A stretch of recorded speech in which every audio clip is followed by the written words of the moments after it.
emmere nga oba amatooke noteekamu entula baba balowooza olya bubi okulya obulungi alowooza bw'anaagenda mu kampuni emu n'agulayo ebiyingula eby'enkoko n'aliirako chips olwo alidde bulungi n'anywerako bye mumanyi bye mutera okunywa nga mumanyi bya bbeeyi nti kwe kulya obulungi. Soko balamuseeko. Neyanziza nnyo mmere okunkyaza ku KTV. Abalabi baffe balungi erinnya Bernard Bwambale musajja w'omusinga ewaffe ye Kasese eyo naye mbeereza eggwanga lyange wano mu Uganda. Nkola n'ekitongole ekya Consent kitongole ekya Consumer Protection Organization nakimanyi mu Luganda engeri gye tukisojogerako naye abali our role is okulaba nti omuntu ekintu ky'olidde oba ekintu ky'oguze oba ekintu ky'okozesa ewaka oli protected okukikozesa. So okola consumer protection work. Kati ate nenkola n'ekitongole ekirala kye bayita Food Safety Coalition. N'ekitongole ekyo kiraba emmere tugihandolinga tutya, tugikwata tutya. Kati mu kitongole ekyo yenza akikulira, I'm the national coordinator of Food Safety Coalition of Uganda. Naye mu kitongole ekyo nga tukola research ku bintu by'okulya. Mukola okunoonyereza ku mmere engeri gye bakwatamu emmere. Abantu baffe bakwata batya emmere okumakinga sure nti emmere yesigala nga nnungi nga nnyonjo ate ng'egenda kuyamba abantu. Tukola capacity building okusomesa abantu engeri gye basobola okukwatamu emmere. Ne tukola advocacy manyi mu Luganda naye okwogera ne government n'ebitongole ebirala engeri gye basobola okuteekamu amaanyi okuimprovinga oba okulongosaamu engeri gye tukwatamu emmere ng'abantu ba Uganda oba n'ensi yonna. Oba okugezako okugamba nti emmere evudde ebweru naye ejje nga nnyonjo kubanga kati tujja kuba nga twogera ku ngeri emmere esookuva ebweru naye nga si nnungi. Naye gavumenti n'egikkiriza n'eyingira oba ye bategedde. Nedda kati advocacy etuyambako okugamba gavumenti nti emmere bw'eba eva ng'onawe weevudde oba eva mu ggwanga oba ebweru w'eggwanga emmere erina okuba ya mutindo ng'etuuka ku mutindo so that omuntu waffe wano waba alidde emmere eyo tafunamu obuzibu. So kati ebyo tukola ku coalition, Food Safety Coalition.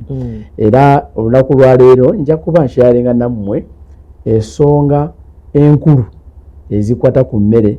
Emmere yaffe biki ebyonoona emmere. So biki ze tukola nezituleetera ebizibu okwonoona emmere. Ate kiki esobola okukola okuimprovinga omutindo gw'emmere. Ate tuyinza okwebuuza kiki ekiva mu kulya emmere etali nnyonjo oba eyonoonese oba etali safe. So ebyo byonna tujja biraba during the course of our program. Yes. Tutandikirewo. Kati oli omuntu bwakugamba food safety aba ategeeza ki? Kagambo ako kategeeza ki? Food safety tukitwala in simple terms ekintu ky'okola ku level yonna gy'oliko oba oli mulimi oba oli musubuzi oba oli muli ekintu ky'okola okumakinga sure nti emmere gy'ofunye oba gy'okwatako tegenda funa contamination, tegenda kwonooneka. Egyo tuyita food safety. Kati gwe tebereza buli kimu ky'okola okumakinga sure nti emmere gy'okwatako tefuna okwonooneka. By'okola okulaba nga emmere yo ebeera mu mbeera ennungi. Aya basi. Food safety weeyo. Kati eri safe. Esigala ng'eri safe. Kati bwe tuba twogera ku food safety tulina okwebuuza lwaki tuli bothered, lwaki tufaayo okumenya nti emmere eri nnyonjo oba nnungi. Ekisooka bizinesi z'abantu nnyingi zifudde kubanga emmere tebagikute bulungi. Kati tebereza example nti omuntu nakwata kasooli n'amutwala Sudan oba n'amutwala e Kenya kiba kitegeeza nti bw'otunda ku international market ojja funa ssente zibezeewo business. Naye nosanga nti abantu batuta emmere netuuka ku border ne bagigoba nga teri mu mbeera nnungi, temitinga standard, teri ku mutindo. Recently 2023 ne 2024 Sudan yao Southern Sudan bagoba emmere yaffe ya Uganda kasooli mbu tekatuuka ku mutindo ogw'okuliibwa. Tekisoboka. Ne bamugoba n'akomawo wano. Kati bwe yakomawo wano kiki ekyaliwo ffe twamulya. Naye nga tatuulako ki? Taliko mwatende. Kiba kitegeeza nti ssente ziri ze twandifunye Sudan, abalimi baffe n'abantu abali mu value chain zigenze. Lindako katono mwami Bwambale. Yeah. Abasuubuzi baffe baatwala kasooli e Sudan. Sudan n'emugoba. Southern Sudan. Sudan eri ne Southern Sudan. Southern Sudan erina abantu betubeera nabo wano. Ababundabudda tubeera naye nabo ne bagoba emmere yaffe kubanga teyali tetuuka ku mutindo. Awo mu tetwogera ku ttaani emu. Twogera ku trucks eziringa 7 ttaani zino gundi ezo motoka zoolaba ennene. Ne bazigoba. As if that is not enough, one Kenya au ku border.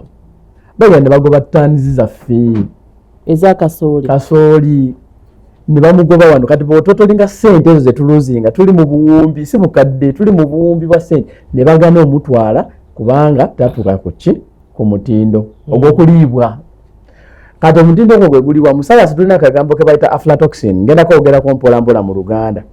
Bw'ofuna emmere n'olaba ng'etandise okuggyako okuhumba. I don't know what that is Luganda. Empumbu ng'etandise okuhumba. N'otandika okulaba empumbu ku mmere kangambe mu kasooli oba ku mugaati oba ku ngano anything. Eyo emmere tekyali supposed okuliibwa. Kati emmere yaffe yagenda okutuuka e Kenya ne Sudan ne bagigoba nti kubanga mu ndoobo mulimu akawuka ka aflatoxin. Empumbu gyoyogerako yeeyo gye tulaba ku screen. Kati eyo kiba kitegeeza nti bw'ofuna microscope n'ogitunulira bibeera ng'ebintu ebyo byemulaba ku screen. Kati oli n'agigoba ewuwe nti emmere etusobola kuliibwa n'abantu bange. Kyokka nedda wano n'eriibwa mu masomero gaffe mu butale bwaffe. Temukoze kimala kuwawula gavumenti. Kati awo ne twebuuza what went wrong. Lwaki emmere yaffe bagigoba? Awo kati awo kiba kitegeeza waliwo ensobi ezakolebwa either balimi oba abasuubuzi. Tugenda zoogerako mu ddakiika. The other year waliwo about 23 million liters of milk. 23 liters. Lita million 23 ez'amata bazigobako ku katale awo nga tezituuka ku mutindo ogw'ensizi endala. Amata nago galina standard. Naye tujja byogerako. Kati kitegeeza nti makati awo waliwo omuntu eyakola fojara awo nakola ebitatukiridde amata ne geeyoneneka ne tugatwala ku katale akalala ne bagagoba ne gakomawo. Bwe gadda ne tuganywa. Ne twenywera. Twafunayo e Rwanda eyo ne bagobayo amagi nga gava kuno. Ne bagagoba kubanga gaali nga tegatuuka ku mutindo. Amagi obutatuuka ku mutindo kyeki? Owange. Kubanga kyemmanyi nti enkoko ebiika. Ffe ne tukuŋŋaanya ne tupaaka. Enkoko yalidde ki?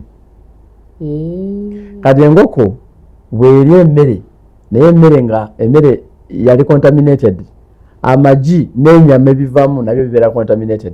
That is why oli bw'agamba nti ebisolo tubiwa west n'osanga enkoko tugenda ne tugamba katukole brand for instance ne tukola brand naye brand nga tumukoze mu kasooli abadde avunze oba abadde n'empumbu.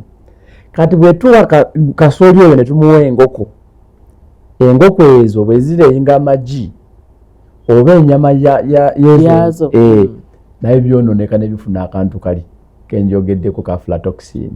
Kati ate omuntu bw'afuna ennyama oba n'afuna amagi agalimu aflatoxin nawe oba olidde ku aflatoxin. Kati it is a value chain. Naawe obeera affected omubiri gwo gukosebwa. Era aflatoxin oyo tujja kugendamu a little bit in depth naye katusooke tulabe ensobi ze tukola.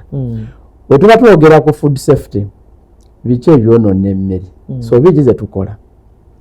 Ekisooka tulimu ebintu 4 ebyonoona emmere.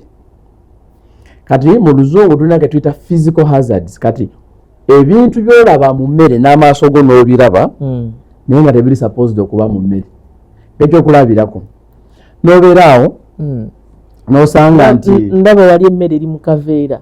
Awo tujja kujjawo togenda oduse misinde naye n'osanga emmere ne bakusavinga emmere kangambe mu restaurant naye ne bakuwa fooko ogenda kutema ejjiiko bwoti ng'oli ebijanjaalo n'osangamu droppings za animals wali okirabyeko ne bakuwa ebijanjaalo nga ngambe ne posho naye ogenda kukubamu ejjiiko nga mulimu obusa bwa mbuzi obusa bw'enkoko nga buli muli mu mmere era osobola okiraba physical n'amaaso go n'olaba nti mulimu ebintu ebyo oba ne bakuwa emmere kangambe kabalagala wakalumako kabalagala bwoti n'olyamu omusenyu oba ejjinja kati ono bwabanga mwana muto n'aluma ejjinja papa liyinza okugyamu erinnya ly'omwana kati ejjinja eryo liba physical hazard kintu okiraba kiri mu mmere osobola okukiraba kati newafunawo obudde bw'oba olidda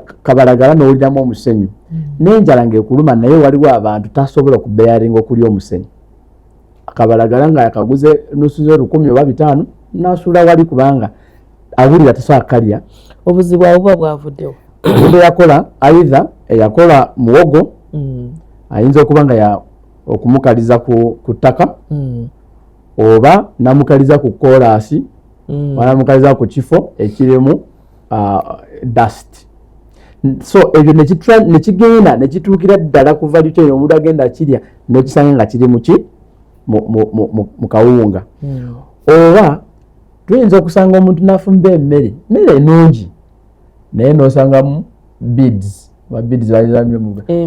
embira n'ozisanga mu mmere oba omukyala abadde afumba ayambadde eyo jewelry yamwe gye muteekamu akantu ne kavaako ne kagwa mu mmere kati ye takalabye oba akalabye naye natafaayo tayinza kukalaba n'akalekamu bangi babulaba naye kubanga kati olina kisefuliya kinene kati natafaayo kubanga kati kube kavaako kagenda mu mmere muli ye ng'alowooza nti akalekamu naye nga totegedde ani agenda kulya emmere n'osaavingiramu akantu ako kati omuntu bw'akalya kangambe omwana nekagenda mu lubuto abazadde be bayinza okumutwala mu ddwaliro ne bamulongoosa naye sente meka zagenda okusasula kubanga bidiyo wono n'emmere. That is why professionally abantu bafumba emmere abatufumbira emmere tebali supposed okufumba emmere nga bayambadde beads kubanga bead eyinza okuvaako negenda mu mmere. That is why teturecommending abantu okufumba emmere nga bayambadde jewelry oba zino gundi rings jewelry bino yemuteeka ku gundi. We don't allow that in the food processing units. Ne baba okolera mu factory ey'emmere tetukiriza omuntu okubeera ne jewelry kubanga eyinza okuva ku matu eyinza okuva mu bulago negenda mu mmere y'abantu nga tomanyi oba ng'omanyi n'otakifaako. Eventually consumer ali ku end point agenda fumba emmere bambi naye nga tamanyi n'asanga nga mulimu ki gundi eyo nemukosa. Imagine waguze kilo ya kasooli 2,000 naye nekutwala ku ddwaliro nosasula obukadde 3. That is where Christianity comes in. What is the Christianity in me? Emmere gyengenda okuwa abantu bw'ogimba nsobola okugirya. So ezo physical hazards bintu byolaba. Tugende mu example endala oyinza okusanga simanyi oba olina experience eyo naye it is common. Nogenda ne bakuwa emmere naye n'osangamu enviiri. Kati awo omuntu ayinza okwebuuza oba kati enviiri zavudde ku ki zavudde ku mutwe zavudde wa tetumanyi naye enviiri n'ozisanga mu mmere ezo zonna contaminants bintu byonoona emmere. Kati oli consumer bw'asanga enviiri ng'agiri mu mmere there are two things. Either ayinza okuzirya nga tamanyi agenda kulaba ng'ajja mu strip y'enviiri mu kamwa naye enviiri zavudde wa oba bw'aziraba ayinza obutalya n'enjala ng'ekola ki ng'emuluma. Kati bw'aba ng'oliwa business n'oluzinga business kubanga nze bwe nzija mu restaurant yo nomba emmere nga mulimu enviiri sisobola kusasula. Ekyokubiri abantu bange nga 8 be nandirese ku business ngenda bagamba ndi yo restaurant bambako emmere nga mulimu enviiri. Kati kiba kitegeeza nti abantu 8 abo tebagenda kuliirawo era nange sisobola kudda okuliira awo. Gwomanyi business awo abantu bameka business nga bweganyaawo. So kati si bintu nti bya bulamu byokka naye bikosa business z'abantu kubanga bwe mutakwata emmere bulungi ba consumers tebagenda kujja okuliira mu bifo byammwe. Physical hazards. Sometimes nosanga abantu bafumbye emmere naye nosangamu enjala Yes, nails. Tubisanga nga bingi so kati osanga byonna engota y'envu omwana atudde kuli owange kati omwana atudde waliko ngota ya gundi naye atayinza okuba nga ava mu kabuyonjo. Food safety noga ku food safety kati omwana avudde mu kabuyonjo jjukira abaana abo ayinza okuba nga aliwo eri ewaffe mu kyalo tayambadde na pampa oba biki naye atudde ku ngota ya gundi ate gy'alya naye ava ku kabuyonjo. Kati omwana atandika okudduka nandi kati bamuloze bamuloze batya emmere gy'alya kati ezo physical hazards ndoza muzitegedde. Kati katugende mu ndala tulina endala ze tuyita katugambe biological hazards. Biological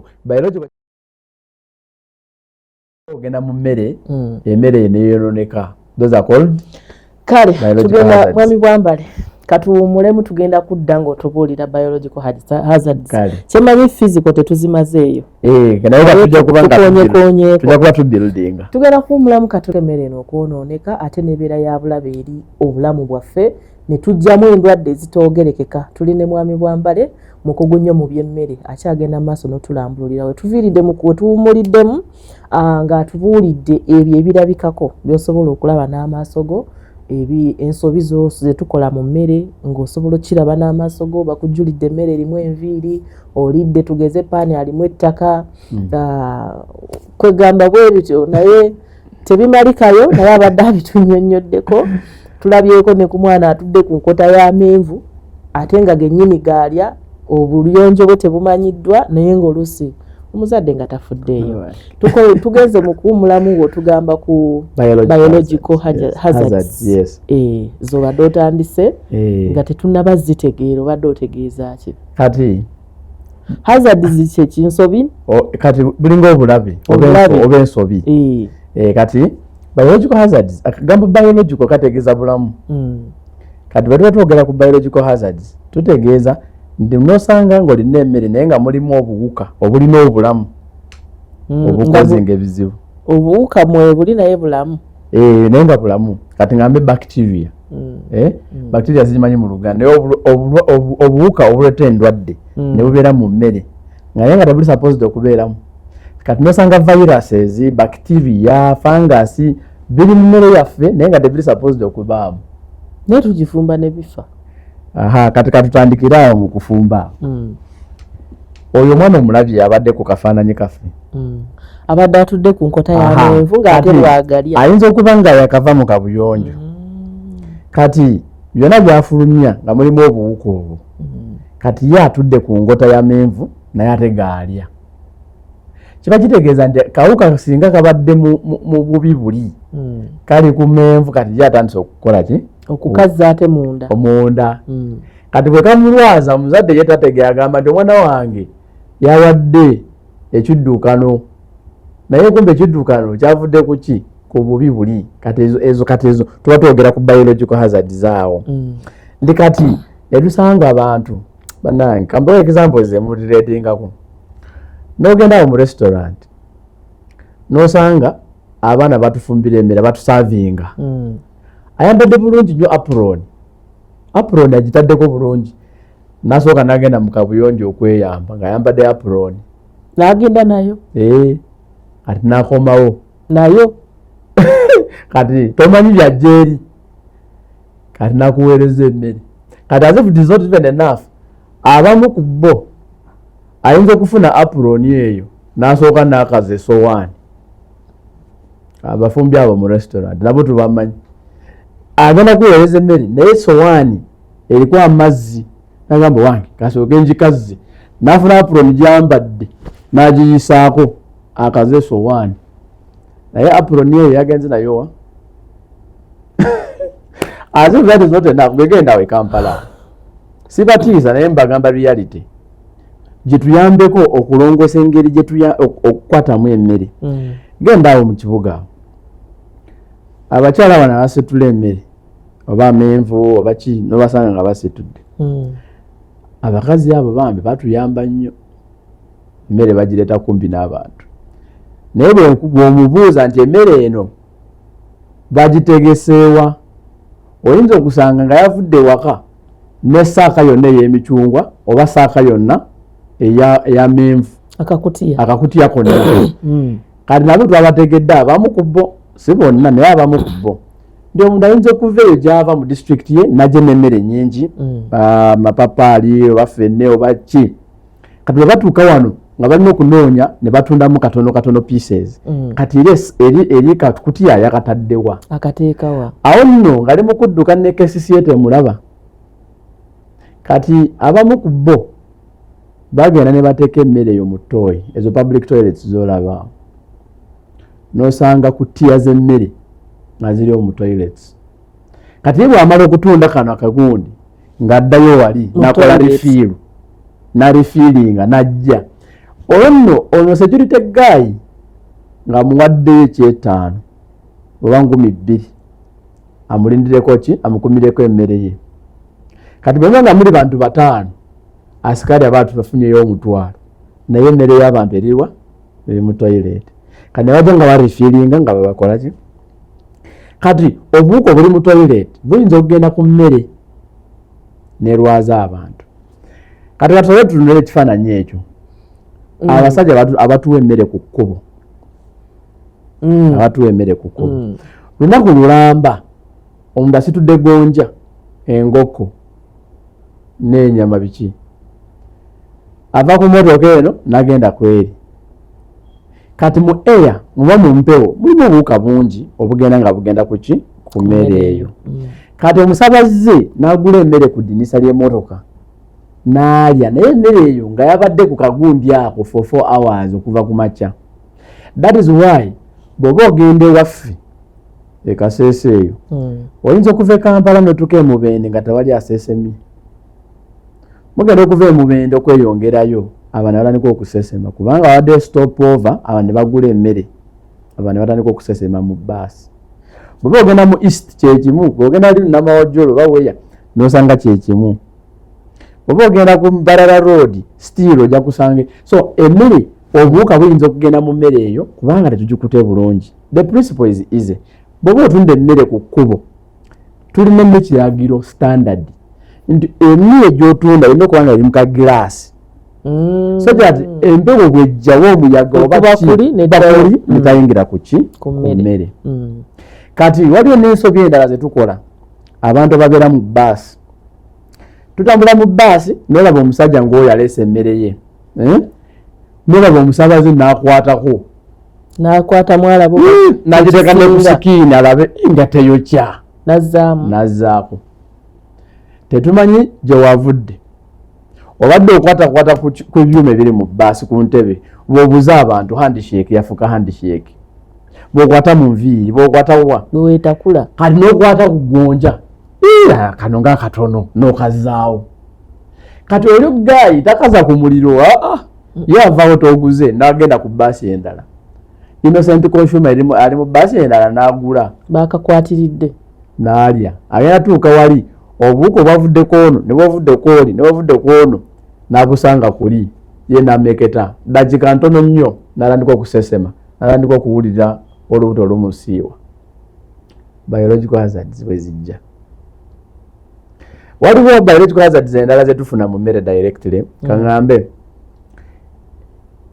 ebisolo nekirwala kigenda okumala okulwala nanyini n'akisilotaringa n'akisala n'akiwa abantu kati fe abantu n'ebisolo tukonekitinga endwadde ezimu ez'ebisolo zikwata abantu kati zetuyita zoonotic diseases mu lufutifuuti zikwata abantu that is why bwe baba nga waliwo obulwadde obw'ebisolo gavumenti ekola baani negamba nti ebisolo ebiva mu korido eyo tebitambula mubireke eyo bifire eyo that is the reason kubanga ekisolo baba nga waliwo obulwadde nezitandika okulwala ekisolo kyonna tekirina kusalibwa nekiriibwa bwe kiba nga kirwadde tekyafudde kati kirwadde kikyali kirwadde oli omulunzi obutafiirwa ssente kati obulwadde this is how it happens ekiragiro kigamba bw'obanga olina ente nerwala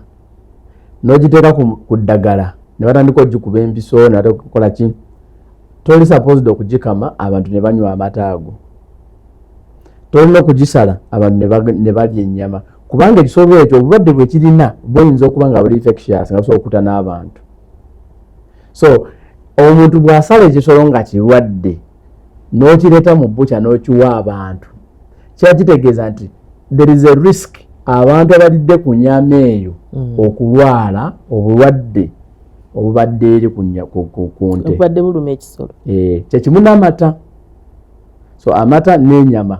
That is why bw'obanga walina foot and mouth disease for instance, government ejja ne ban, Ministry of Agriculture negamba nti ebisolo bya wano byonna birina obuzibu, tewakyali kutambuza ebisolo bya wano. That is the reason twagala okwewala okufuna ennyama eva mu kisolo ekirwadde ne tugiwa abantu abalamu kubanga bw'ogibawa bajja kulwala ate bwe balwala bayinza okufa.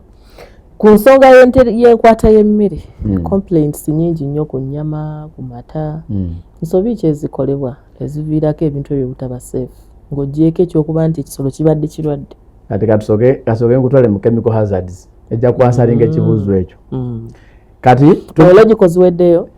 Those are the examples zetusobola okuwa ez'amangu. Of course mu maka gaffe tukolamu ensobi nyingi ne muli emmere nga temunabya engalo, ate ensobi endala mu maka. Katugende mu rulo, tusooke tugende mu rulo katono mu byalo byaffe. Wali oliddeko ku bulwadde bwa typhoid. Bwe bagamba nti obulwadde bwa typhoid kiba kitegeeza nti walidde ku bubi bw'omuntu. Oba olidde ku bubi bw'omuntu kubanga akawuka kali typhi kayita mu bubi fecal matter. Ale fecal matter ngali fresh. Sikitegedde bulungi. Bw'ogenda mu ddwaliro ne bagamba olina typhoid kiba kitegeeza waliddeko ku bubi bw'omuntu. Edda naawe. Kyekituufu. Ate nti obubi nga buli fresh. Tetwagala kubuzaabuza abantu. Bw'obanga olina obulwadde bwa typhoid kiba kitegeeza nti at certain point X wafunyeko ku bubi bw'omuntu n'obulya ne bugenda mu ndaayo ayira ne buyita mu mazzi oba ne buyita mu mmere. Kyekitegeeza akawuka kayita mu ebyo.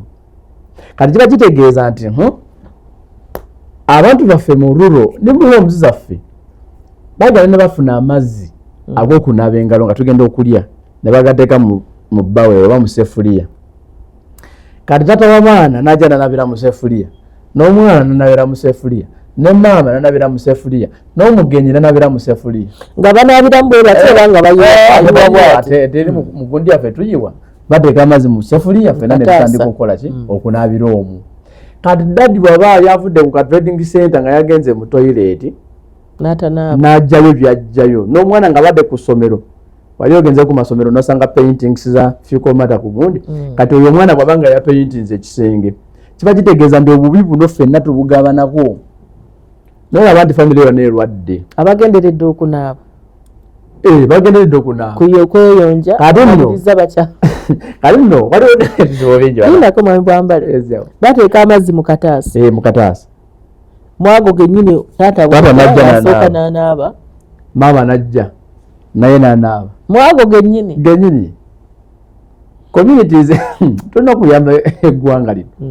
Kati ekizibu ekirala kiri wano, obuwuka obuleeta endwadde obusinga obungi tebusobola kufa n'amazzi. Amazzi tegatabuuka.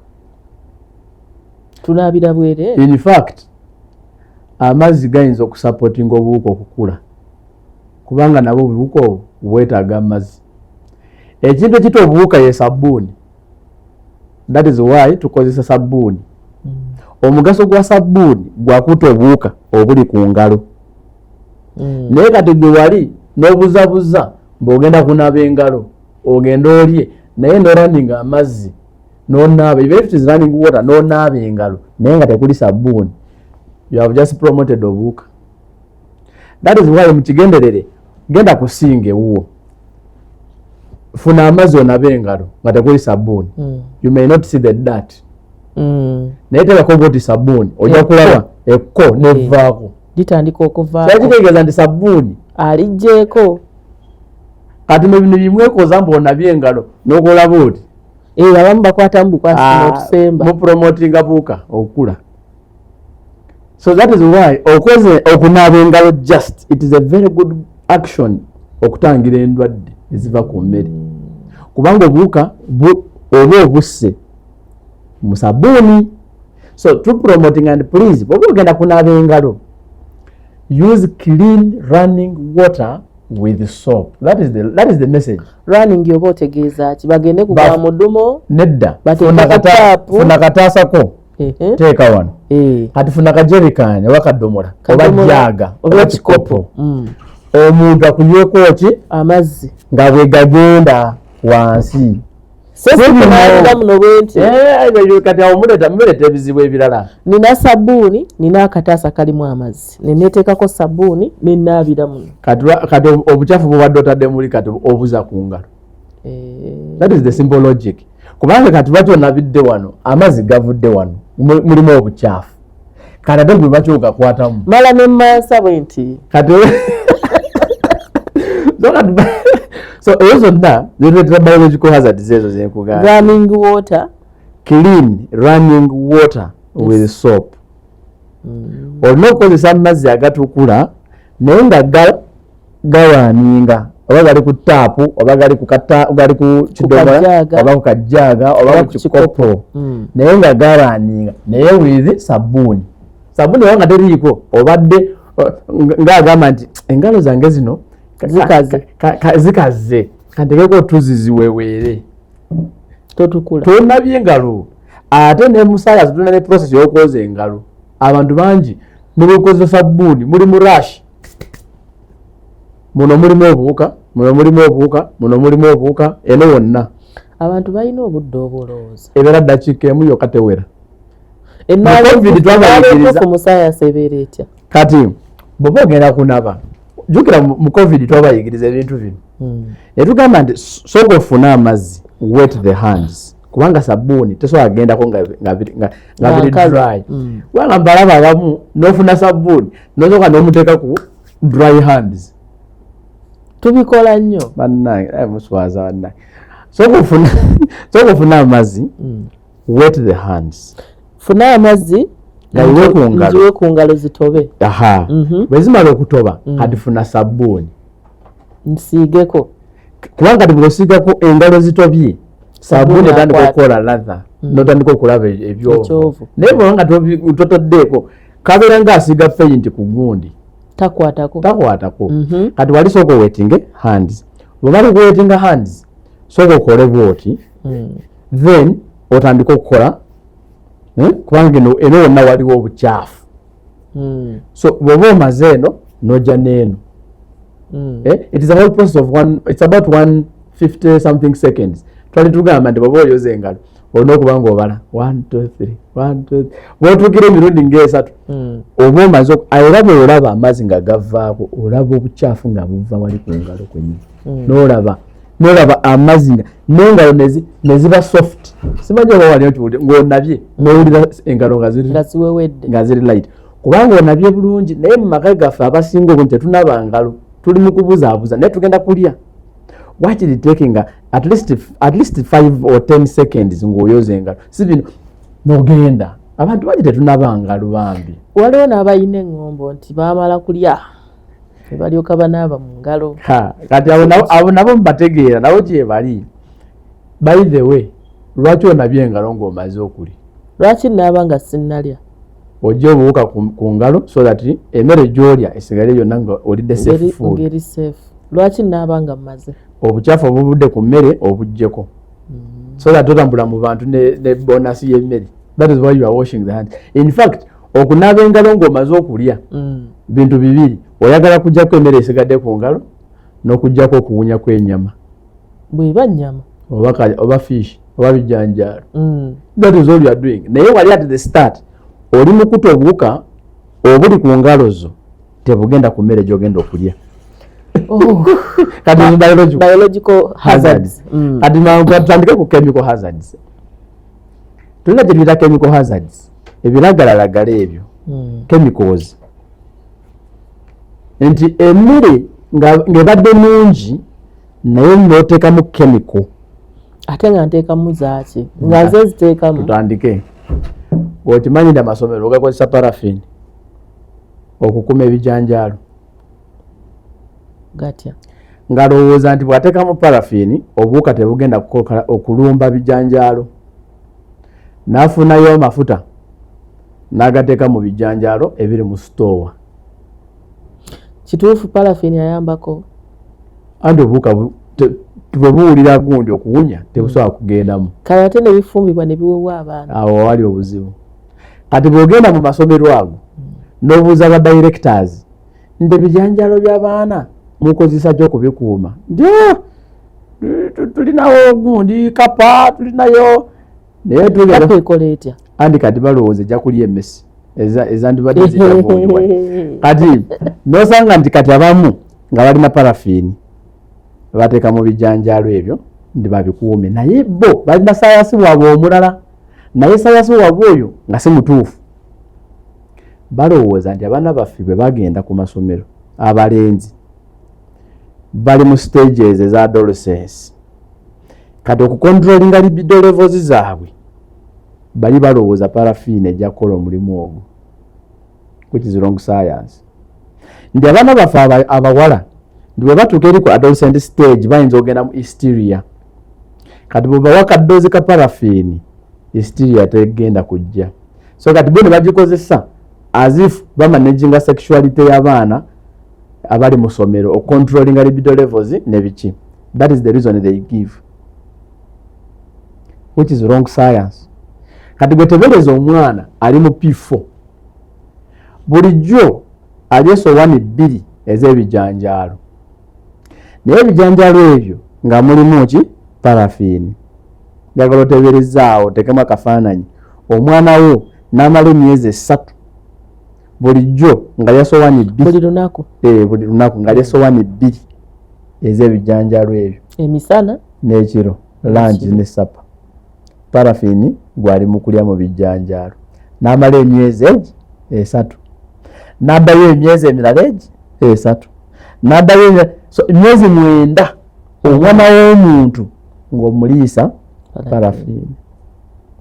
Lwaki abaana bano amaze kale katugambe tamu 3 mu P4, tamu 3 mu P5, tamu 3. So you can imagine buli tamu omwana nga lya esowani nga 6, buli tamu nga lya esowani nga 18 eza parafini. Wamalira P7 nagenda mu secondary kyekimu myaka 6. Kati oyagala jena amaze university budde bwo obw'okuzaala oyagala zaale bulungi, lwaki tetugenda mulongoosa? What is inside there? Nemba niko kuwulira nti abaana bammwe alusaazi omwana balina infection abaana masomero. Why? Byebalya engeri gye tukwatamu emmere wali ku masomero sinungi. Kati bwegenda wano mu maduuka gano stores waliwo kibayita ekiweke mu store. Ekiweke okimanyi? Kiringa kitabuleti, kiringa tablets ekita emmesi. Kiweke bagira kiweke mu Luganda. Tugenda kutandikira ku kiweke nga tukomyewo katuwumulemu katono. Abagulako babeere nga bali ekintu ekiri safe, ate basigale nga bajja baleete n'abalala baveewo nga balamu bulungi. Twogedde ku physical hazards, netwogera ku biological hazards, kati tuli ku chemical hazards. Yes, chemical hazards. Chemicals ezo twogedde ku parafini. Abamu ku bannyini masomero g'ogambye nti bamuteeka mu byokulya mu bijanjaalo kitinze obulamu bwabwe. Ogambye kiyinza obbaviirako obugumba, kisobola obbaviirako ulcers, kivaako infections, kisobola okuviirako abaana abawala okulemererwa okuzaala normally, okufuna complications n'ebirala. Ndowooza kya bulabe nnyo. Unfortunately abazadde bwe tugenda ku masomero g'abaana tetufaayo ku visiting day tutwala mmere kudda kulya mmere n'abaana, tuli ku birala tugenda okulaba results. Omuzadde yanditunuulidde biki ng'agenza okukyalira. In fact it should even be mandatory, kirina okuba kyabuwaze nti buli muzadde agenze ku ssomero genda mu sitowa y'emmere. Abaana bano basulawa emmere balya mirundi emeka, bo balya ki? Emmere eno bagigulawa, bagitegekerawa, batereka batya, kitchen biri bitya, PTA gwe mugaso gwayo. Parents and Teachers Associations ku masomero ebyo byebintu byokutunulira. It is the same to inspectors. Nayogerako ne school inspectors nimbagamba nti mwe mugenda ku masomero mugenda ku inspecting nimwe mugenda mu kutunula basomesa nde kizimbe kiriko ya mataala but tewali agenda mu fumbiro. And yet bulijjo omwana n'omusomesa bali emmere nimwe bagikolera oba bagifumbira eri etya. Mu ggwanga muno tulina ekiragiro nti amasomero gonna galina ogula emmere mu bifo ebiri certified ne UNBS. Tekikoleka mu ggwanga. Si buli wamu nti agulawo akawunga, si buli wamu nti agulawo ebijanjaalo. Emmere erina okugulibwa mu masomero. Olina okugula brand ng'erina UNBS akabonero ka UNBS akatuufu. Awulawula nti akatuufu ku kakyama. Ennaku zino babirongoosa kati ku UNBS. Essaawa zino buli company eri certified ne UNBS balina okubeera ne QR code. Kati abasomesa oba management y'essomero mulina okufuna service providers abagenda okubasupplyinga. Musooke mulabe bali registered ne UNBS ba meeting standard. Eyo kati byonna biri ku website ya UNBS kwebiri. Kati UNBS gundi akabonero bakalongosezaamu kati batekako QR code. Kati nze saawa zino bwengenda mu supermarket okugula ekintu nenda bakabonero ka UNBS tumanyi waliwo abakajingirira kwata esimu yange kaka nenda scanninga endetera details eza UNBS. So UNBS yalongosezaamu and that is already operation. Okay. So kati amasomero wenga mugenda kufuna service provider wakawungo bebijanjalo. That is the process. Inspector of schools bwo ogenda ku masomero ku checking efumbiro. Emmere bagiterekawa. Emmere bagitereka batya. Emmere bakozesa kyo kugipreservinga. Ebyo byonna kati the same vein bwe tugenda wano ku stores zaffe zino za matawuni stores emmere abasinga obungi bakozesa kiweke. Ekiweke ewakyogedde naye saakitegeera. Kale kiweke kiringa tablets ezitemese ezinga empeke naye kale kigundi ekyo ekiweke ekyo kitemese naye kita n'abantu tekikoma ku message kubanga omuntu waba ayagala kwemalawo mu bulamu bw'eseeno agenda nagula ekiweke ekyo nakimira. Be bantu bawulidde nti yamizza eddagala n'afa. Teyamizza eddagala ly'abantu yaguze ekiweke n'akiteekayo n'afa. Kati osanga abantu nga bafunye ekyo ekiweke ekyo ne bakiteeka mu bijanjaalo oba mu kasoli makati wali mu gundi mu saaka mu kaveera mu kaddeeya mu kakutiya n'akiteekawo wansi makati ne waggulu. Bwe bate babikola kati n'ogenda n'otuuka ku store nga wawunya. Kati bwe ngatutegeera ekiweke kiba kiwunya byobyo nnyo genda ku store ezo owuliriza nga oyitawo bwoti stretch yonna n'otandika okuwulira okuwunya kw'ekiweke meaning kiri muki mu mmere y'abantu. Kati oli bagamba nti naye tukiteekamu obundi obuwuka but jjukira abantu bebagenda okulya emmere eyo. Abantu bebagenda okulya emmere eyo.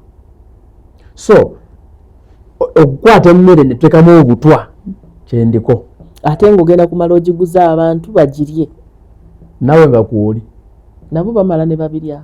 Ate ebijanjalo byafumbe waka bijjawo oba omwana wo kale katugambe gwe tobirya naye omwana we essomero lizze omwana wo gy'asomera oba muganda we obitadde wano naye muganda wo n'agisanga mu katale akalala kubanga omusobozi yaze n'abitwala ewaabwe. So ebintu by'emmere tolina kuba selfish ng'okola ekintu ekyo kubanga omuganda wo maama wo tata wo sister wo omwana wo ajja gisanga somewhere naawe kennyini. Kati gwe n'ogenda mu restaurant n'ogisangayo n'ogenda mu hoteri n'ogisangayo naye ng'abadde emmereyo. Kati chemicals endala waliwo wano mu kibuga abantu abakola ennyama oba abasala ennyama n'abakola amata abo abatunda diaries. Twawandikako not story twawandikako research nga tusanze ndi ennyama amata engoko nebye tusanga nga basaze ne fish abantu nga bakozesa eddagala lye bayita formaldehyde oba formalin